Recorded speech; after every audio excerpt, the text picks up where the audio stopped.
Bienvenidos a un nuevo video del curso de Estabilidad 3. A continuación desarrollaremos los siguientes contenidos. Vamos a ver los principios fundamentales o las hipótesis del cálculo de las estructuras hiperestáticas. Vamos a hablar de las ventajas y desventajas de las estructuras hiperestáticas y vamos a hacer una pequeña visión de los sistemas de análisis de estructuras hiperestáticas.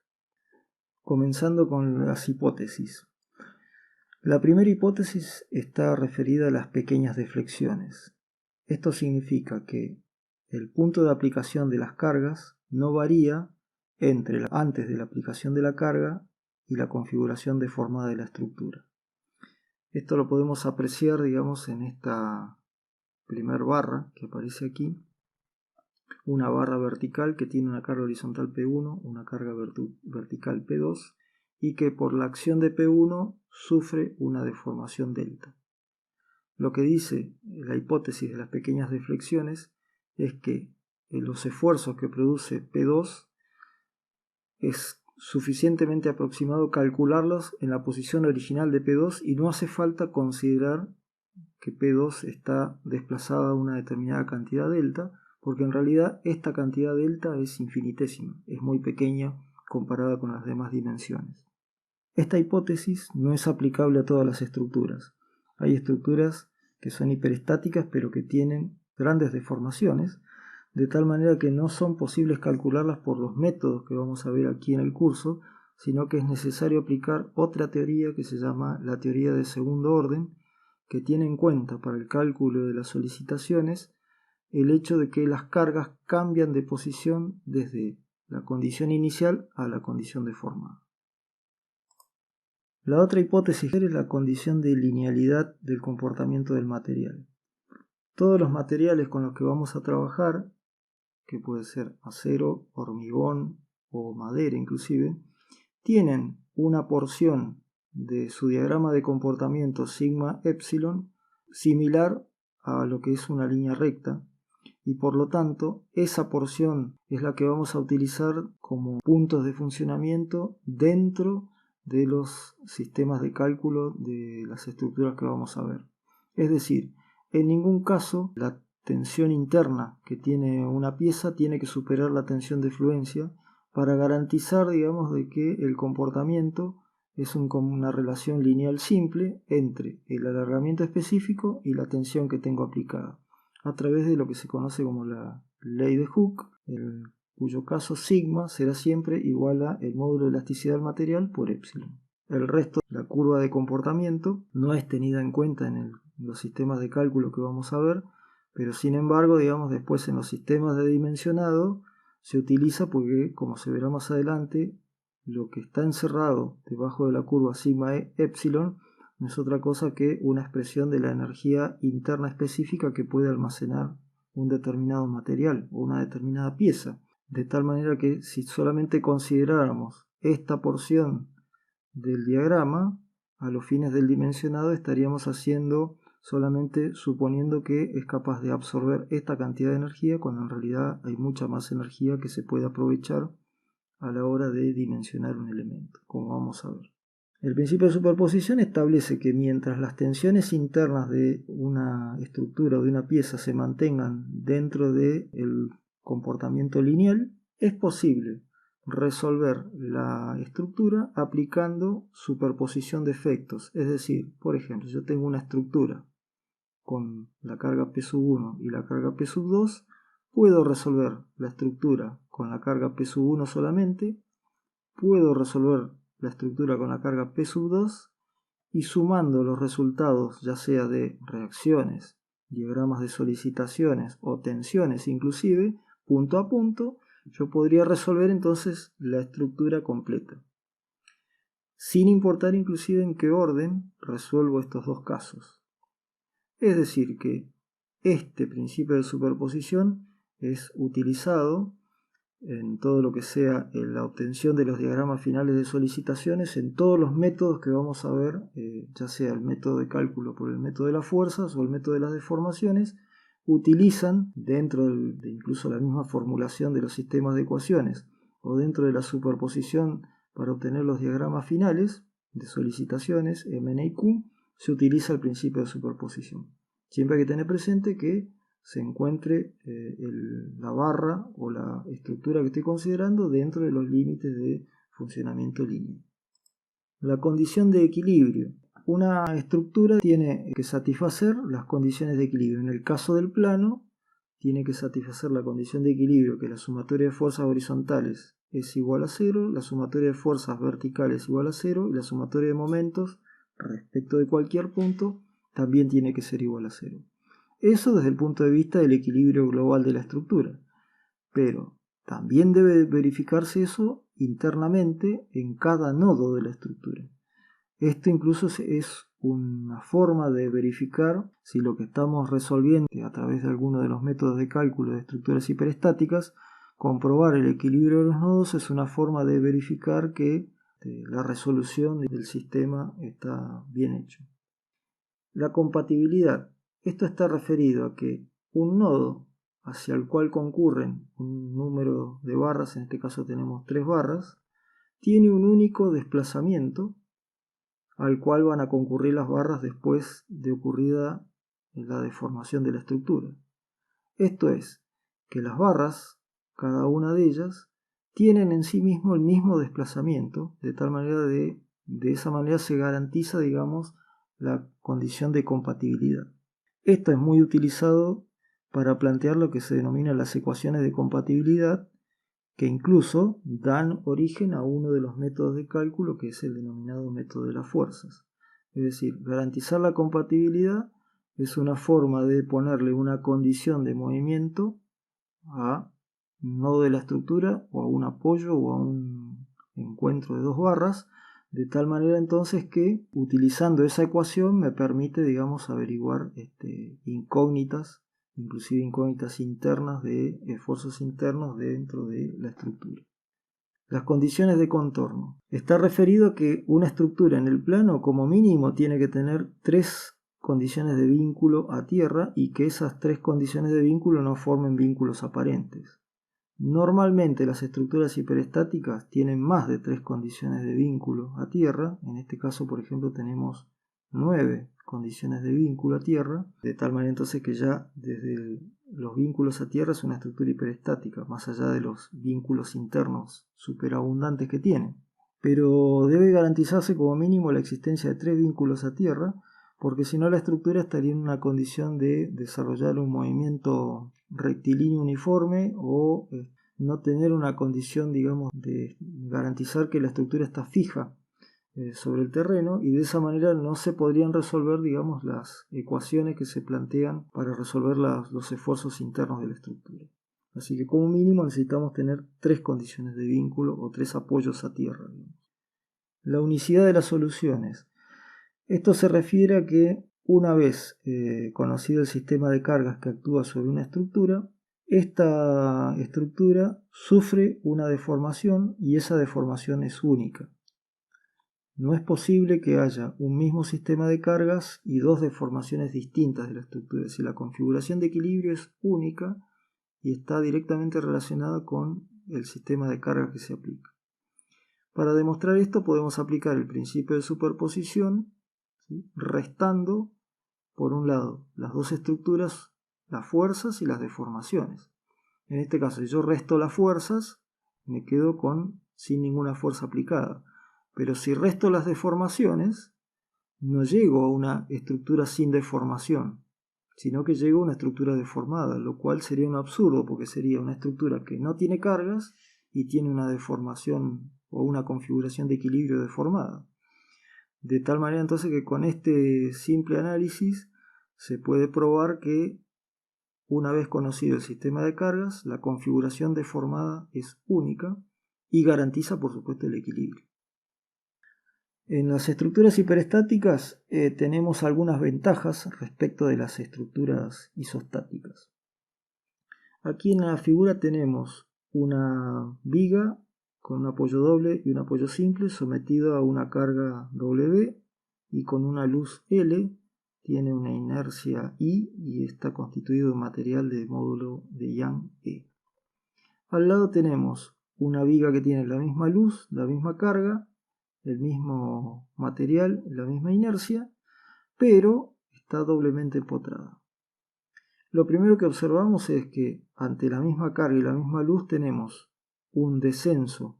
En el caso de la viga isostática tenemos un descenso mucho mayor que el descenso que ocurre en una viga hiperestática. Esto debido a que el empotramiento está impidiendo el desarrollo, digamos, de la rotación alrededor de este punto, sino que mantiene el elástico horizontal y después recién inicia la deformada. Ese es el primer detalle, digamos. Las estructuras hiperestáticas normalmente tienen deformaciones mucho menores, ante la misma carga, deformaciones mucho menores que las isostáticas. Y con el diagrama de solicitaciones ocurre lo mismo, es decir, esta viga tiene un diagrama que es Q por L cuadrado sobre 8 en el centro, mientras que esta otra tiene en el apoyo un momento negativo que es menos la carga por la luz al cuadrado sobre 12, y en el centro un momento positivo que es la carga por la luz al cuadrado sobre 24. Como vemos, este momento ya es mucho menor que el momento que tiene en el centro la viga simplemente apoyada, y este todavía es la mitad del momento que tenemos en el apoyo. De tal manera entonces que la primera conclusión que podríamos sacar que para soportar la misma carga, una estructura isostática va a necesitar que yo la dimensione con una sección y una inercia mucho más grande aquí en el centro para absorber este momento, QL cuadrado sobre 8, mientras que en este caso la sección la tendré que dimensionar con este momento que es Q por L cuadrado sobre 12, que es bastante más chico.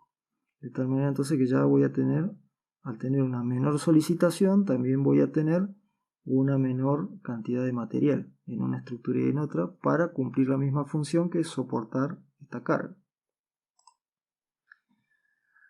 La otra ventaja que tienen las estructuras hiperestáticas es la redundancia, es decir, a la estructura hiperestática le están sobrando apoyos a tierra normalmente. Entonces, supongamos este ejemplo, tenemos una cadena de dos chapas con una articulación aquí que tiene un apoyo doble y dos apoyos simples. Esto es un isostático, dado que el apoyo B lo que hace es impedir el movimiento del vínculo aparente que se forma, digamos, entre estos dos apoyos en este punto. En este caso tenemos una sola viga que no tiene articulación y tiene un apoyo doble, un apoyo simple y un apoyo simple en B y en C. Si por ejemplo ocurriera que el apoyo B sufre un descenso, la articulación interna va a generar que se produzca una rotación alrededor del punto A, de tal manera entonces que incluso esta viga se va a desprender del apoyo simple que tengo acá, dejando de ser una estructura estable y de cumplir la función estructural para la cual fue diseñada. Mientras que si el apoyo B sufre un asentamiento, ¿sí?, lo que va a ocurrir aquí es que me va a quedar una viga simplemente apoyada en un extremo y con un apoyo doble en el otro, de tal manera que va a seguir cumpliendo la función estructural. Imaginemos que esto fuera, por ejemplo, un puente, y esto fuera un pilar de un puente, y que por algún motivo, no sé, viene un barco y se choca el pilar B, este puente inmediatamente desaparecería, no seguiría estando operativo, mientras que desaparezca el pilar B en este puente, seguramente va a tener limitaciones de carga, pero sigue funcionando, digamos, como tal, de tal manera que entonces la redundancia es uno de los factores ventajosos que tienen las estructuras hiperestáticas. Otro ejemplo del efecto de la redundancia.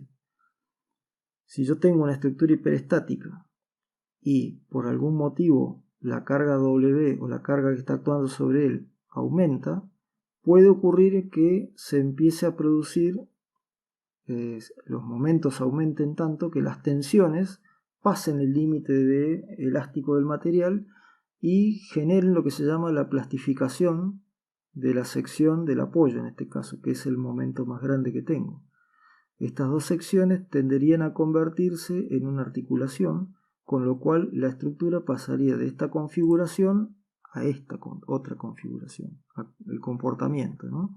Pasaría a tener de esta deformada a esta otra deformada. Mientras que el diagrama de momentos pasaría de esta posición a esta otra condición. ¿Qué hubiera ocurrido si hubiera tenido una estructura isostática? Si hubiera tenido una estructura isostática como esta, por ejemplo, la plastificación se hubiera producido aquí adentro, digamos en el centro de la luz, se hubiera producido la plastificación en coincidencia con este momento. De tal manera entonces que esa plastificación hubiera originado un mecanismo que directamente hubiera producido que la estructura deje de ser estable y de cumplir la función para la que fue diseñada. En este caso entonces vemos que la estructura hiperestática puede migrar y transformarse en una estructura con menor grado de hiperestaticidad e incluso a un isostático y seguir siendo una estructura estable. Entre las desventajas que tiene la estructura hiperestática frente a la isostática, la podemos ver aquí en este análisis. Aquí tenemos la misma estructura de antes, una estructura isostática con una articulación, digamos, en este punto, mientras que aquí tenemos una viga con un apoyo doble y dos apoyos simples. Cuando se produce el asentamiento del apoyo B, lo que le ocurre a la estructura isostática es que se produce la rotación de este punto, de tal manera entonces que no se introducen esfuerzos extras sobre las barras que constituyen la estructura, sino que simplemente se produce un movimiento cinemático. Las barras siguen estando rectas como estaban en la configuración original. En este caso, lo que va a ocurrir es que el descenso del apoyo B, al comportarse la estructura como un isostático, va a ocurrir el descenso, acompañando, digamos, al movimiento del apoyo B, de tal manera entonces que al aparecer esta curvatura me está indicando que voy a estar en presencia de un momento flector extra a todas las solicitaciones que tenga la estructura en ese momento, generado por el descenso de los apoyos. Y la otra desventaja que tiene, digamos, la estructura hiperestática está referida a los efectos producidos por cambios de temperatura y errores de fabricación. Cuando yo tengo un cambio de temperatura en una estructura isostática y se produce el alargamiento delta por el efecto de la temperatura, que es el coeficiente de dilatación por el cambio de temperatura por la longitud original, lo que va a ocurrir es que este apoyo doble no va a sufrir ningún esfuerzo y simplemente lo que va a ocurrir es que la barra se va a estirar, porque aquí tenemos un apoyo simple que permite el movimiento libre en este sentido. Ahora, cuando yo tengo una estructura hiperestática, lo que yo tengo es estos dos extremos fijos, de tal manera que la longitud de la barra no puede cambiar. ¿Qué significa entonces? Que todo esto que intenta estirarse la barra, yo lo voy a tener que comprimir a través de dos esfuerzos extras que van a aparecer en el apoyo que tienen esta intensidad. Es el coeficiente de dilatación por el delta T, por el área de la barra, por el módulo de Young del material. Y lo mismo va a pasar si tengo un error de fabricación. Si yo tengo esta barra que es más larga, que la fabriqué, me equivoqué y la fabriqué más larga, lo que va a ocurrir es que la voy a vincular a este apoyo y de este lado me va a quedar más larga y no va a hacer ningún esfuerzo extra sobre este apoyo. Pero si ocurre y tengo estos dos extremos fijos ya y tengo que poner la barra dentro de esta longitud, voy a tener que acortarla aplicándole un esfuerzo F en cada uno de los extremos que tiene este valor. De tal manera entonces que las variaciones de longitud producidas por temperatura o errores de fabricación, lo que van a hacer es aparecer esfuerzos extras en los vínculos, digamos, de las estructuras hiperestáticas. Para hacer el análisis de las estructuras hiperestáticas, vamos a recurrir a un conjunto de ecuaciones. Cuando hacíamos el análisis de las estructuras isostáticas era suficiente con las ecuaciones de equilibrio, que ustedes ya conocen. En el caso del plano son tres ecuaciones de equilibrio: sumatoria de fuerzas horizontales igual a 0, sumatoria de fuerzas verticales igual a 0 y sumatoria de momentos igual a 0. Como hemos visto, la cantidad de incógnitas que aparecen en una estructura hiperestática son mucho más que las de las estructuras isostáticas, que simplemente se pueden resolver haciendo el equilibrio global y de esa manera calcular los diagramas de solicitaciones. En las estructuras hiperestáticas eso no se puede hacer directamente y entonces tengo que recurrir a un juego de ecuaciones que normalmente se llaman ecuaciones de compatibilidad, en la cual se analiza el movimiento que tienen o la deformación que tienen los nodos de la estructura, y estas ecuaciones de compatibilidad lo que hacen es establecer condiciones para que esa compatibilidad, digamos, se verifique. En el caso, por ejemplo, del método de las fuerzas, se plantean las ecuaciones de compatibilidad y las incógnitas a resolver son las fuerzas que garantizan la compatibilidad de la deformación de los nodos. En el caso del método de las deformaciones, lo que se hace es se plantean ecuaciones de equilibrio y se verifica que se cumplan y se calculan las deformaciones que garantizan la compatibilidad del movimiento de los nodos. Todo esto unido a la relación fuerza-deformación o tensión-deformación específica del material, que normalmente trabajamos con materiales de tipo elástico lineal que tienen una ley de comportamiento que es la conocida ley de Hooke, que sigma es igual a E por epsilon directamente. En general, todas estas ecuaciones, estos juegos de ecuaciones, digamos, están involucrados en un teorema que se llama el teorema de los trabajos virtuales, que lo que hace es plantear el balance de energía que tiene una estructura entre las cargas que tiene aplicada y la energía interna que almacena la estructura, la energía potencial elástica que almacena la estructura. Ese análisis del balance de energía es lo que permite, digamos, la resolución de las estructuras hiperestáticas. Y es la base tanto del método de las fuerzas como del método de las deformaciones. El método de las fuerzas entonces lo que hace es plantear un conjunto de ecuaciones de compatibilidad y lo que se analizan son las fuerzas que garantizan el equilibrio, digamos, del nodo o la ecuación de compatibilidad. Mientras que en el método de las deformaciones se plantean ecuaciones de equilibrio y lo que se hace es calcular las deformaciones que garantizan la compatibilidad de los movimientos de los nodos. Estos dos métodos utilizan el principio de los trabajos virtuales y utilizan sistemas de ecuaciones lineales que después, a través del cálculo de esas incógnitas, va a permitir, digamos, el cálculo de los diagramas finales de solicitaciones aplicando superposición. Un tercer método que vamos a ver es el denominado método de Cross. El método de Cross en realidad es un método iterativo. Básicamente lo que hace es plantear una situación inicial de la estructura y después una repartición de los esfuerzos a través de las barras, de tal manera entonces de generar una configuración de equilibrio de fuerzas o de equilibrio de momentos, podríamos decir, en cada uno de los nodos y de esa manera llegar a la configuración final de los esfuerzos internos de la estructura, pero sin plantear un sistema de ecuaciones. Con esto damos por finalizado este video y en el próximo comenzaremos a ver los teoremas fundamentales del cálculo de las estructuras hiperestáticas.